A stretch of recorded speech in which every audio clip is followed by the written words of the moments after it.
সাহিত্য সভাৰ সভাপতি পদৰ নিৰ্বাচনত জয়ী হৈছে ডক্টৰ বসন্ত কুমাৰ গোস্বামী পুনৰবাৰ জনাইছো অসম সাহিত্য সভাৰ পদৰ নিৰ্বাচনত বিজয়ী হৈছে সভাপতি পদত বিজয়ী হৈছে ডক্টৰ বসন্ত কুমাৰ গোস্বামী পৰাস্ত হৈছে প্ৰতিদ্বন্দ্বী বিশিষ্ট সাহিত্যিক শিক্ষাবিদ উপেন ৰাভা হাকাচাম বসন্ত কুমাৰ গোস্বামীয়ে লাভ কৰিছে 403টা ভোট উপেন ৰাভা হাকাচামে লাভ কৰিছে 325টা ভোট 18টা ভোটৰ ব্যৱধানত জয়লাভ কৰিছে বসন্ত কুমাৰ গোস্বামী উপসভাপতি পদত জয় হৈছে পদুম ৰাজখোৱা 380টা ভোট লাভেৰে উপসভাপতি পদত জয় হৈছে পদুম ৰাজখোৱা 315টা ভোট লাভেৰে প্ৰধান সম্পাদক পদত জয় হৈছে দেৱজিৎ বৰা সাহিত্য সভাৰ সভাপতি পদৰ নিৰ্বাচনত জয় হৈছে বসন্ত কুমাৰ গোস্বামী পুনৰবাৰ জনাইছো এই মুহূৰ্তৰ এটা ডাঙৰ খবৰ এটা গুৰুত্বপূৰ্ণ খবৰ অসম সাহিত্য সভাৰ সভাপতি পদৰ নিৰ্বাচনত জয় হৈছে ডক্টৰ বসন্ত কুমাৰ গোস্বামী পৰাস্ত হৈছে প্ৰতিদ্বন্দ্বী বিশিষ্ট সাহিত্যিক তথা শিক্ষাবিদ উপেন ৰাভা হাকাচাম বসন্ত কুমাৰ গোস্বামীয়ে লাভ কৰিছে 403টা ভোট আৰু বিপৰীতে উপেন ৰাভা হাকাচামে লাভ কৰিছে 325টা ভোট 18টা ভোটৰ ব্যৱধানত জয়লাভ কৰিছে বসন্ত কুমাৰ গোস্বামীয়ে এপিনে উপসভাপতি পদত জয় হৈছে পদুম ৰাজখোৱা 380টা ভোট লাভেৰে উপসভাপতি পদত জয় হৈছে পদুম ৰাজখোৱা 315টা ভোট লাভেৰে প্ৰধান সম্পাদক পদত জয় হৈছে দেৱজিৎ বৰা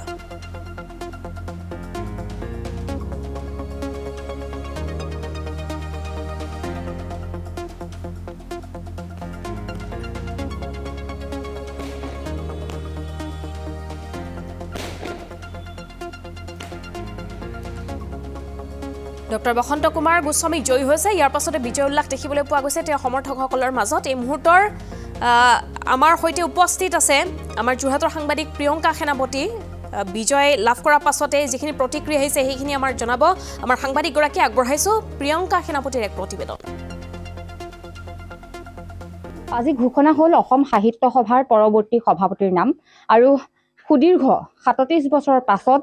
যোৰহাটৰ বিশিষ্ট সাহিত্যিক ডক্টৰ বসন্ত কুমাৰ গোস্বামী পৰৱৰ্তী কাৰ্যকালৰ বাবে সভাপতি ৰূপে নিৰ্বাচিত হোৱাত আনন্দিত হৈছে সকলো ইতিমধ্যে তেখেতৰ বাসগৃহত শুভাকাংক্ষীসকলে ভিৰ কৰা পৰিলক্ষিত হৈছে মই পুনৰমতে তেওঁৰ লগতে কিছু মন্তব্য ল'বলৈ চেষ্টা কৰিম খুব ভাল লাগিছে মনটো কিন্তু সেইমতে ভয়ো লাগিছে কাৰণ অসমৰ ৰাজ্যে যিটো দায়িত্ব দিছে সেই দায়িত্বটো পালন কৰিব পাৰিম বুলি মই ভাবিছোঁ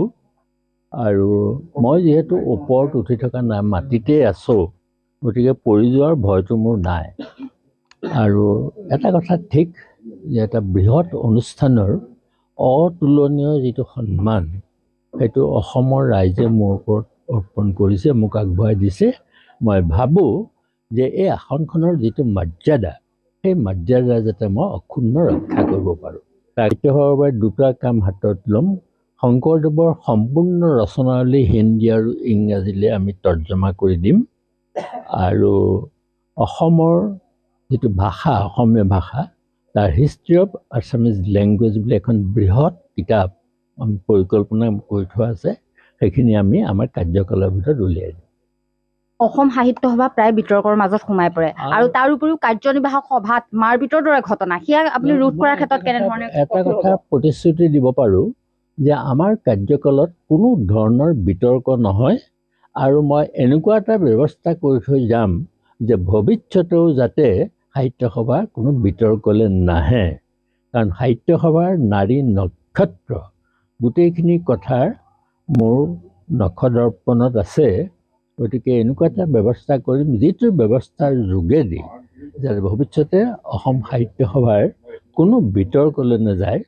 বাতৰি কাকতত যাতে অসমৰ সাংবাদিক বন্ধুসকলে সদায় এটা ইতিবাচক বাতৰি পৰিৱেশন কৰিব পাৰে তাৰ কাৰণে মই এটা পৰিৱেশ সৃষ্টি কৰিম অসমীয়া ভাষাৰ ক্ষেত্ৰত বহুত কৰিবলগীয়া আছে বিশেষকৈ আমাৰ অসমীয়া ছাত্ৰ ছাত্ৰী যিসকল আছে অসমীয়া নজনাৰ সংখ্যাটো দিনে দিনে বাঢ়ি গৈ আছে গতিকে আমি সেইসকলক অসমীয়া ভাষাটো কেনেকৈ পুনৰ ব্যৱহাৰ কৰিব পৰাৰ কাৰণে যিটো পৰিৱেশ সৃষ্টি কৰিব লাগে সেইখিনি আমি পৰিৱেশ সৃষ্টি কৰিম আৰু এইটো মই কথা দিলোঁ আমাৰ শিশুসকলে প্ৰাথমিক বিদ্যালয়তো যাতে অসমীয়াটো ক'ব পাৰে আৰু এটা বিশেষ কৌশল মই কৰি থৈছোঁ কৌশলটো ক'ব খোজা নাই তথাপিও এনেকুৱা আমি কৰিম যাতে আমাৰ ছাত্ৰ ছাত্ৰীসকলে কণ শিশুসকলে পঢ়ি ভাল পোৱা যিবিলাক আমাৰ কবিতা আছে যেনে হলৌ উঠিল চকৌ গছত লগাই খদৌ মদৌ যোন ভাইটি নমস্কাৰ তুমি ইমান পৰিষ্কাৰ চলাত নাই ইস্ত্ৰী অমৰাও সিং মিস্ত্ৰী এনেকুৱা ধৰণৰ যিবোৰ ৰাইম আছে সেই ৰাইমবিলাকক আমি এনিমেশ্যন কৰি প্ৰতিজন শিশুৰে মোবাইলত পোৱাৰ ব্যৱস্থা আমি কৰিম এনেকুৱা ধৰণৰ কিছু কথা ভাবিছোঁ এতিয়া এই গোটেই কথাখিনি ক'বলৈ অকণমান দিগদাৰী হ'ব এনেকৈ বুলি ভাবিছোঁ আৰু শেষৰটো প্ৰশ্ন যোৰহাটত আছে অসম সাহিত্য সভাৰ কেন্দ্ৰীয় কাৰ্যালয় কিন্তু এই কেন্দ্ৰীয় কাৰ্যালয়টোত এতিয়া নামতহে থকাৰ গোটেই দৰে মানুহৰ মনত অনুভৱ হৈছে সেই ক্ষেত্ৰত আপুনি কি কেন্দ্ৰীয় কাৰ্যালয়ৰ সম্পূৰ্ণ এৰা পুৰলীয়া হৈছে গতিকে ইয়াৰ কাৰণে মই পৰিকল্পনা যুগুতাইছোঁ একেদিনাই এই কামটো কৰিব নোৱাৰি আমি লাহে লাহে আমি অসম সাহিত্য সভাৰ কেন্দ্ৰীয় কাৰ্যালয়টো ব্যৱহাৰ কৰিবৰ কাৰণে পুনৰ জীৱিত কৰিবৰ কাৰণে আমি যত্ন কৰোঁ হয় তেখেতে ইতিমধ্যে উল্লেখ কৰিলে যে কৰণীয় বহুত আছে পৰৱৰ্তী তেওঁ কাৰ্যকালত কোনো ধৰণৰ বিতৰ্কৰ যাতে সূচনা নহয় তাৰ প্ৰতি ডক্টৰ বসন্ত কুমাৰ গোস্বামীয়ে অধিক গুৰুত্ব দিব বুলি কৈছে